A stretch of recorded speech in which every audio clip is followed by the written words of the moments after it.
Barriers to Social Skills Part 2. Anxiety. Anxiety is a generalized, pervasive state of fear and dread. It is made up of physiological components, the way your body reacts to the emotion, and also cognitive components, the thoughts you experience during the emotion. For people with Asperger's syndrome, anxiety is often symptomatic of and aggravated by the neurological difference. Dubin, 2009. When the world is a confusing place with ambiguous information flying at you left, right and centre, you're bound to experience anxiety at some level. The type and severity of the anxiety will differ from one individual to the next, and some individuals on the spectrum will not experience any anxiety at all. However, while anxiety is not a diagnostic feature of autism, it is a common feature. There are a number of reasons why people on the spectrum would be more susceptible to stress and anxiety.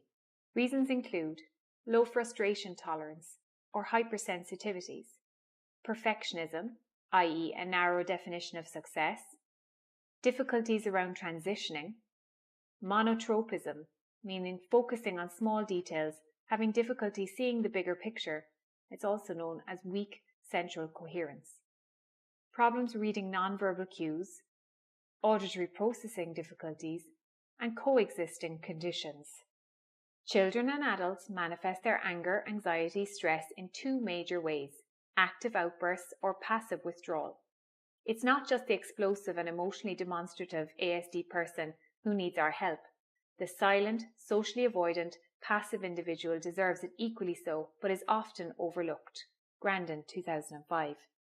It is extremely important to point out that these emotions manifest in different forms for different individuals, and it's up to us to be detectives and understand what is truly at the core of the behaviour. When you hear hoofbeats, you won't automatically think zebras, but perhaps you should be open to the possibility. When discussing anxiety with children, it can be extremely helpful to use a visual.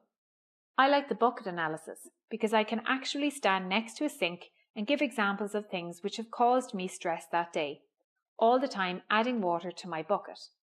This visually demonstrates how quickly your emotional bucket can fill and then overflow. I can also list ways in which I can de-stress and then physically show them water being removed from the bucket and therefore lightening my emotional load.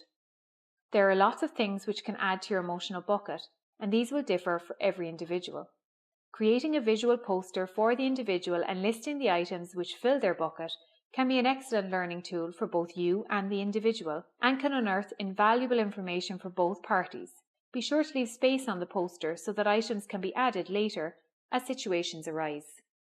Stressors that could fill an emotional bucket include a poor concept of time, anxiety about failure, misunderstanding or miscomprehension of the rules, change in routine, a literal interpretation of a situation, difficulties with communication, unsure of what happens next, and sensory difficulties. When teaching a child how to deal with their anxiety, it's important to point out that there are different phases in the emotion. I like to use the traffic light analogy when examining behaviour. In green, the child is calm and collected and is able to learn new strategies and learn about their own behaviour. This is the most productive phase. In amber, the child is bubbling and beginning to show some signs of emotional distress. In red, the child is completely absorbed in the emotion and cannot usually be reached in a logical manner at this point. The green phase is a teaching phase, and it can be used to actively teach strategies for coping.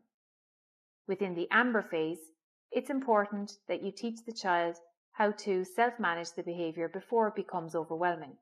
You can do this by teaching them to use a cool and calm corner, or de-stressing techniques, breathing techniques, happy book, relaxation book, all of which we'll go into shortly. When an individual enters the red phase, it is important to note that this is not a time for teaching or redirection. Knowing the individual, you will know how to best direct them to cope with this particular phase and help them to return to the green phase. Often, during this period, the best coping strategy is a timeout, not meaning a punishment, but rather time out for the individual to regain their composure and relax and de-stress. While breathing can really help, it is important that the individual breathes in the correct manner, in through the nose and out through the mouth. In order to teach individuals this method, We use the analogy of smell the roses and blow out the candles. This ensures that the individual breathes deeply through their nose and then exhales through their mouth in a long blowing motion. It is important to stress that this tactic will only be useful for those in the amber zone, not in the red, as during the amber zone they are simply bubbling and not absorbed by the emotion itself. You can also use a relaxation book, which will be individualized for the individual using the book. This will show examples of things which will help them to relax. This may include breathing techniques or exercises which they find relaxing. A happy book is also a possibility. A happy book is an individualized book which is comprised of special interests, family, special events, and memories. A cool and calm corner is an area in which an individual can take a time out and regain their composure. This area should have adequate relaxation facilities, perhaps a bean bag, cushions, a nice comfy chair, and also fidget or sensory items which can help the individual regain their composure. The individual should be praised and reinforced for independently using this area when they feel stressed or emotionally upset. It should never be used as a punishment or as a consequence for losing their control or exhibiting challenging behaviour. The following books may be helpful in dealing with children's anxiety.